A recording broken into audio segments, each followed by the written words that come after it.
Well, first thing I want to try to do this morning is put the blower belt back on. And once I get it on, I can put the fuel pump on and hook up the fuel lines because they got to go through the blower belt.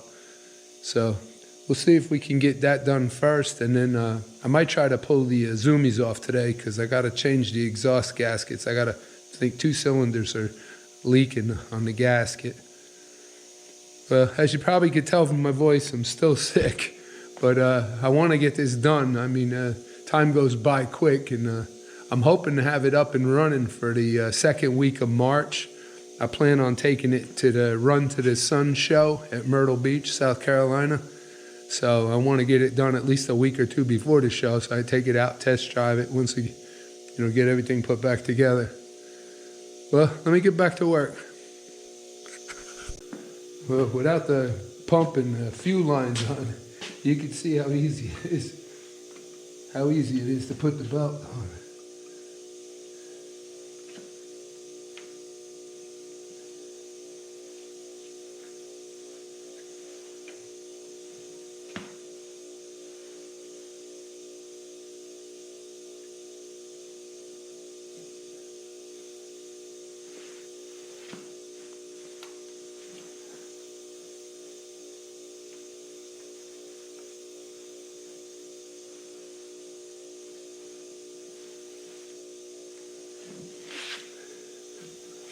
You want to keep about 3/4 of an inch on the long side of the belt for play. You see right there? It runs a little bit. I might have to tighten it. And on this setup here where it clamps on the snout, there's just a 3/8 inch bolt underneath here.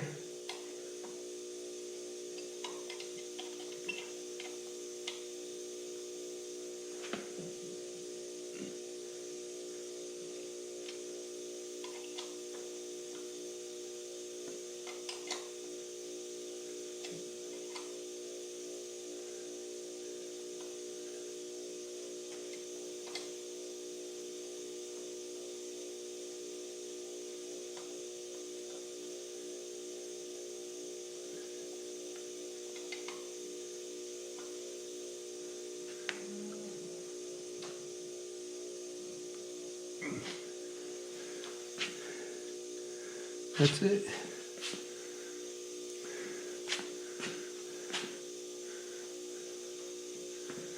Let me move this here, I'll show you.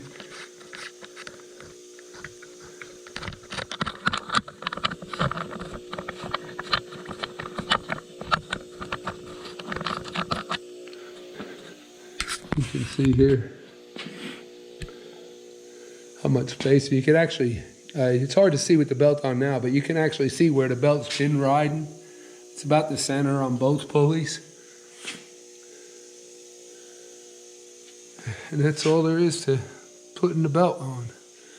Let me see if I can go get the pump. I'll move the camera. We'll go ahead and put the fuel pump on. Well, next thing we'll do is put on the fuel pump. You can see this shoulder right here is where it clamps on.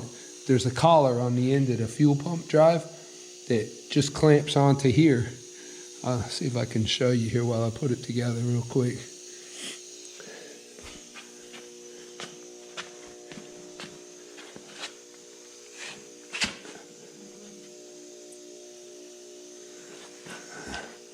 This slides into there like that, and then there's 2 screws down here that clamp this collar onto the shoulder right here. So you just I gotta line it straight up, and it won't go in there. You turn it until the splines on the hex line up. You see it slides all the way in, and then when it's all the way in, I just gotta turn it so that that's straight up, and then tighten these 2 screws right here, and that's it for the fuel pump. We'll just go ahead and hook up the fuel lines. Also, I didn't hook up yesterday. I put the injector hat on. That goes in there.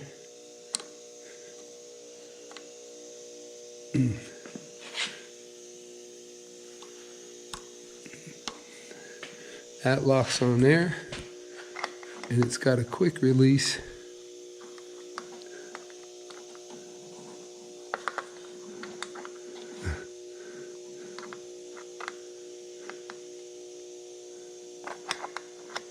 And that locks on there like that. And that's it. Throttle cables, quick release. All right, well, let me start on the fuel lines. I'll get them hooked up, and then I think I'm gonna go ahead and we'll start on the zoomies. Well, as you can see here, I got the fuel lines back on. I got the pump on, the fuel shut-off cables back on. Everything's ready to go. And while I'm talking about this, I wanted to explain a little something. I know sometimes I hear people asking me about why I got to spray it with fuel to get it started. Well, alcohol motors are a little bit different than a gas motor and mechanical fuel injection. So you can see here on this outside of the discharge side of the pump, this is the valve that shuts the fuel on and off for the engine. What happens is, if let's just say I pull up at the gate at a show and you got to sign some papers or something, so I want to shut the car off just for a couple minutes, right? Well, the first thing I would do is shut the fuel off, and then within 5 seconds shut the fuel off, wait 5 or 10 seconds, and then shut the ignition off. Because when you shut the ignition off, the motor is still spinning and coasting to a stop for another 5 or 10 seconds, whatever it takes. If I were to leave the fuel on and just shut the ignition switch off, this would keep pumping fuel up into the top, okay? Then after about 2 or 3 minutes, whatever, 5 minutes, you wanted to start it back up. If you hit the button on the, turn the ignition on and hit the button, and this thing is full of fuel in the intake, or the blower still got a bunch of fuel in it because you didn't run it out when you shut it off, you take a chance of blowing the blower off the top or blowing the preventer thing off the back, the safety. So it's very important to run it out of fuel before you shut it off. Now, if I was going to start it back up, I would only run it out for maybe 5 seconds and then turn the ignition off. But if I get to the show where I know I'm gonna park for a couple hours, then what you wanna do is shut the fuel off first and then wait about 10, maybe 20 seconds, or until you hear the motor start picking up speed. When you hear the motor start smoothing out and picking up speed, you know it's running out of fuel. And then once you hear it running out of fuel, you go ahead and turn the ignition off. This way, while it's sitting there, you know you ain't got no fuel in the blower or in the intake. Everything's clear of fuel. So the same thing, when you go to start it, you want to turn the fuel back on, then turn the ignition back on. And depending on how much fuel you run out of the motor when you shut it off, will depend whether you need to spray it with some fuel to get it started. Because at an idle, this gear pump's not going to pump enough fuel cranking at an idle to get it to start. So if when you shut it off and you leave enough fuel in the system, sometimes you can hit the button, it'll start right back up, and you don't have too much fuel where you got to worry about something blowing up. There's kind of a fine line. So there's a procedure for shutting it off like short term and a procedure for shutting it off long term. So that's why sometimes you'll see, if I've been sitting there all day, depending too on the temperature, the colder it is, the harder it is to start. But if I've been sitting here all day and I run it out of fuel when I parked it, it won't take off by itself. It won't prime itself and start. You'll have to spray it with some gas to get it started. And the same thing if the car's been sitting for a week or 2 weeks. First time out, when I unloaded out of the trailer, if the car's been sitting for 2 weeks, all the fuel's drained back out of the system, you could crank it all day long and it won't hit a lick unless you spray it. So that little bit about why you have to spray it. Sometimes you see me spraying it. Sometimes I can get away without spraying it. Well, let's keep moving, and I'm going to get on with taking the zoomies off next. Well, it took a little while. I thought it'd be a little boring to film the whole thing. It takes me holding it and trying to get all them header bolts out. It's a real pain in the neck. But I did learn something new today. you look here. I found out why the gasket blew out, and obviously it was my fault. This is let me see. Yeah, this is the way it came out right here. Well, you can see here on the gasket, and here, how crooked it was. It wasn't lined up at all. I don't know if you can see that. So I figured it out. If you look at this end of the headers, the flange, it's got a wide end right here. And if you look at this end, it's got a real narrow end. So wide and narrow. Well, apparently I had it in backwards because I had the wide end over here, which moved everything over a little. The bolts line up, but the ports don't line up. If you take the gasket and turn it around, and you put the fat end over here with the fat end, skinny end over here with the skinny end, now the ports line up perfect. That was my fault. I didn't realize that when I dropped the gasket in from the top, that there was a skinny side. I never noticed that, I guess, when I put it together. So, but you can see here, clearly here where it, if I hold it up, yeah, you can see right there, it blew out the gasket. I got another cylinder on the other side, did the same thing. So I'll have to order a new set of gaskets and learn something new. Let me get over to the other side and see if I can get that side off. I don't know, maybe I got the gasket in right. I got 50-50 whether I got the other side right or wrong. We'll have to pull it apart and see. I thought I'd show you real quick on this side the problem I got with these.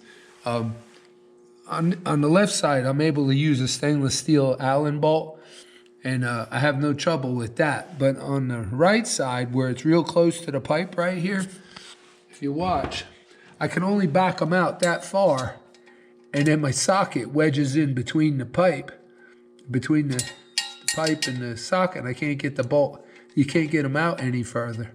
So now what I did is I took out the end Allen bolts, and two on the end. I only got these two holding it. So I have to take these two, back them out about 3/8 of an inch until the flange comes out to about here. Then I can go ahead and take these four out. And then while I'm holding it, try to take those two Allen bolts back out. It's a little bit of a pain in the ass, but we'll get it.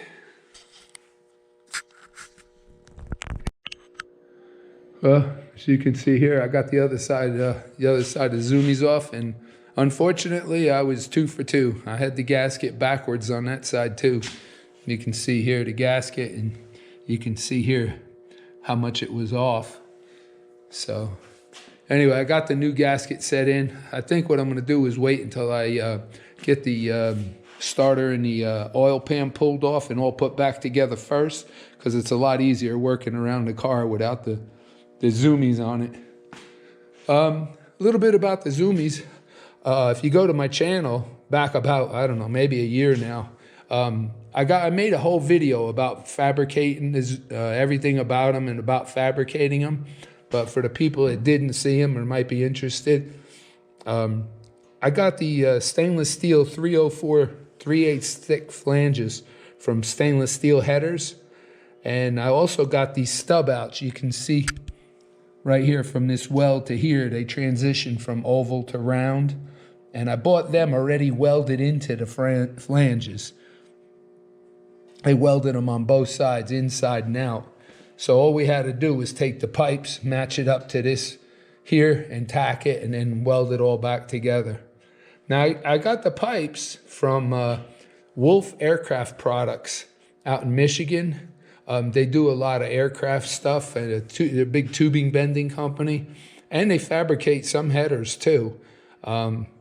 They were super nice to work with. I gave them the dimensions of how long and what radius I wanted to bend, and they bent them for me and shipped them. And then a good friend of mine, Frank Jimini, come over with his TIG welder, and he helped tack them up. And like I said, I got a video about the whole thing if you're interested in seeing it. One thing though, the pipes did come like this. I brought this over here to show you. This was unpolished. This is the way the pipe came from the bender.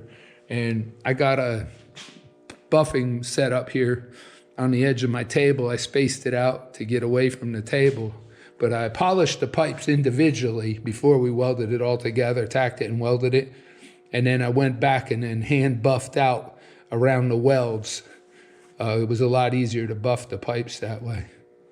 Well, let me get back to work, see if I can get this oil pan off.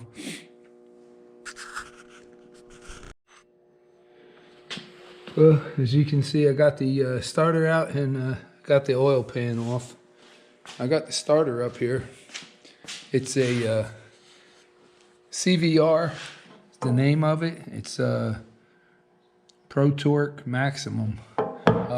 So far, I've had no trouble with it. Has no trouble turning the engine over. And one of the things I like the most about it is you can see here, there's 2 bolts in here that you can take out, and you can rotate this mounting plate so you can index it 360 degrees. So my situation where it's up against the frame rail, if I wasn't able to rotate the flange, it'd be hard for me to find a starter to fit in here.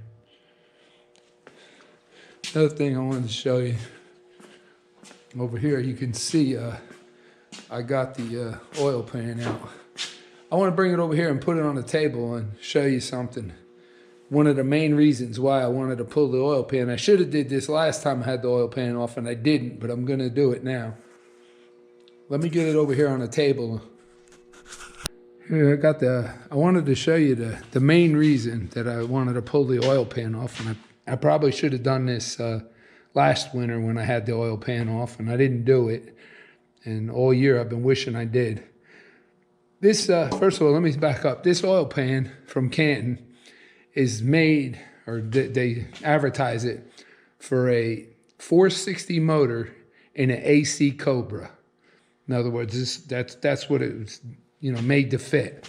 But in my case, with a T-bucket and the straight frame rails, this really fits in perfect to what I needed. But here's the problem. If you take off this windage tray you see right here, and you look inside, it's got this compartment in the center with the oil pickup sits down in here, right? And if you look here, it's got trap doors, right? There's actually 4, one on each side. And you can see, I don't know how good you're gonna see, but see how much methanol sludge is left at the bottom of the oil pan? Which I can't get it to drain because these pieces here go all the way to the bottom and into the corners. So this section, there's just a tiny little slit that the oil can run through. And, again, it's made so that when the car accelerates, this door will open up here and let oil in, right? And if you do hard braking and all the oil goes to the front, then the back door opens up to let the oil in. So it always keeps oil in here for the pickup. But my problem is running methanol. I can't get this dirty oil to get out of here when I change the oil. Every time I change the oil, I got this much methanol still in the bottom of my pan that I can't get out. So I'm either going to look into getting another oil pan that's open, or my other choice is to cut this out. It'd be hard to get in there and figure out a way to cut it out, but one or the other. I'm either going to get a pan or cut it out. So that way when I pull the plug, all of this, everything can drain out. I got to do something. Well, it's going to take me a while to get this pan cleaned up, the gaskets clean, and also I got the bottom of the block that's got to be clean. So we'll end this video here, and I'll hopefully the next one I'll make a decision on how we're going to go about putting this back together. Well, I appreciate everybody watching. Don't forget, like, subscribe, and we'll see you in the next video.